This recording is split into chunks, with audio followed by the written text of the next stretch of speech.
Pernah kebayang nggak, lagi di tengah-tengah lautan yang luas banget, nggak ada daratan kelihatan sama sekali, terus Anda bertanya-tanya, ini kita ada di mana ya sebenarnya? Nah, itu dia tantangan paling dasar dari navigasi. Sebuah seni sekaligus ilmu yang bakal kita kupas tuntas hari ini. Oke, ini dia peta perjalanan kita. Pertama-tama, kita mulai dari yang paling dasar. Apa sih navigasi itu? Terus, kita bakal bahas misteri soal jenis-jenis arah utara, karena ternyata nggak cuma satu loh. Setelah itu, kita lanjut ke cara mengubah rencana di peta jadi aksi nyata di kemudi. Dan terakhir, kita akan coba praktik langsung dengan perhitungan berlayar di garis lurus.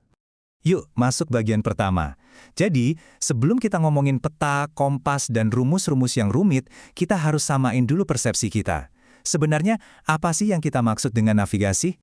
Dan ternyata ya pertanyaan ini tuh bukan cuma milik kita manusia. Coba deh bayangkan seekor penyu, laut. Dia bisa menempuh ribuan kilometer dalam perjalanannya yang luar biasa. Ini jadi bukti nyata kalau navigasi itu adalah sebuah naluri purba yang ada di alam. Intinya, baik buat kita maupun hewan, kemampuan buat menemukan jalan itu adalah kunci bertahan hidup. Tapi, bedanya, kita sebagai manusia nggak bisa cuma ngandelin naluri. Kita mengubahnya jadi ilmu yang presisi. Dan semuanya itu dimulai dari satu definisi yang jelas. Coba perhatikan dua hal penting di sini. Yang pertama, menentukan kedudukan. Ini artinya kita harus tahu persis posisi kita sekarang di mana. Dan yang kedua, arah lintasan. Ini artinya tahu mau kemana tujuan kita. Itulah inti dari navigasi, tahu di mana kita dan tahu mau kemana. Oke, sebelum kita bisa nentuin arah, kita butuh titik acuan kan? Nah, disinilah ceritanya jadi sedikit rumit. Kenapa? Karena ternyata utara itu nggak cuma ada satu jenis. Yap, kita punya yang namanya utara sejati, utara magnet, dan utara pedoman.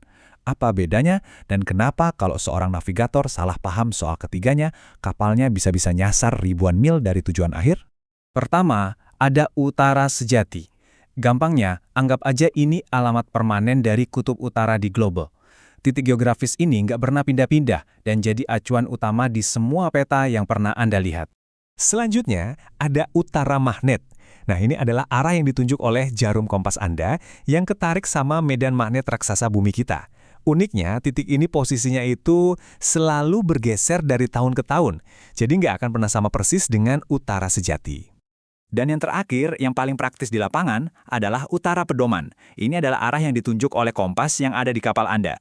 Arahnya bisa sedikit melenceng loh, karena ada pengaruh dari medan magnet kapal itu sendiri, entah dari mesinnya, badannya, atau bahkan dari alat elektronik di sekitarnya. Nah, coba lihat diagram ini. Setiap jenis utara punya sedikit perbedaan sudut. Buat seorang navigator, ngerti dan bisa ngitung selisih sudut yang kecil ini, yang kita sebut variasi dan deviasi, itu adalah kunci utama buat navigasi yang super akurat. Oke, kita udah punya titik acuan. Sekarang, bagian yang paling penting. Gimana caranya kita pakai semua pengetahuan tentang utara tadi untuk benar-benar mengarahkan kemudi kapal? Disinilah kita kenalan sama konsep yang namanya haluan. Gampangnya, haluan itu adalah arah moncong kapal kita menuju. Logikanya sederhana banget. Karena ada 3 jenis utara, ya berarti ada 3 jenis haluan juga. Ada haluan sejati yang acuannya peta, ada haluan magnet yang acuannya medan magnet bumi, dan ada haluan pedoman yang acuannya ya kompas di kapal Anda itu. Nah, disinilah keajaiban matematika navigasi dimulai. Rumus-rumus ini tuh ibaratnya kamus penerjemah yang bikin kita bisa mengubah satu jenis haluan ke jenis lainnya. Jadi kita bisa ambil arah dari peta, yaitu haluan sejati, terus kita terjemahin jadi arah yang harus diikuti di kompas, yaitu haluan pedoman. Caranya, ya dengan memperhitungkan variasi magnet bumi dan deviasi dari kapal kita.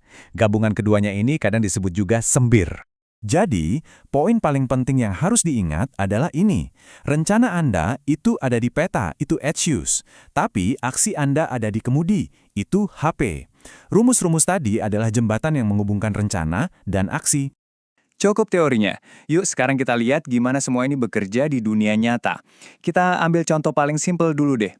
Berlayar lurus ke arah utara atau selatan. Coba bayangkan garis-garis bujur di globe yang membentang dari kutub utara ke kutub selatan.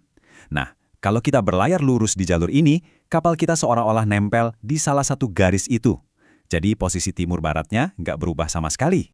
Karena kapalnya cuma gerak ke atas atau ke bawah di peta, ngitungnya jadi gampang banget. Jarak yang ditempuh itu ternyata sama persis dengan perubahan derajat lintangnya. Dan perlu diingat, dalam navigasi laut, setiap 1 menit perubahan lintang itu setara dengan 1 mil laut. Oke, yuk kita pecahin contoh ini bareng-barang. Pertama, lihat koordinatnya. Coba deh perhatikan, bujurnya sama persis kan, 90 derajat 45 menit timur. Ini petunjuk paling jelas kalau kapal berlayar lurus ke utara. Selanjutnya, kita hitung jaraknya dengan mencari selisih lintangnya. Dari 10 derajat 30 menit ke 12 derajat 10 menit. Selisihnya adalah 1 derajat 40 menit, yang kalau kita konversi, itu sama dengan 100 mil laut. Simple banget kan? Oke, kita udah berhasil menguasai cara berlayar di garis lurus. Tapi kita semua tahu, lautan terbuka itu jarang banget menawarkan jalur yang sesederhana itu. Nah, ini membawa kita ke pemikiran terakhir. Kira-kira tantangan dan perhitungan baru apa ya yang muncul saat perjalanan kita itu diagonal, alias lintang dan bujurnya berubah barengan?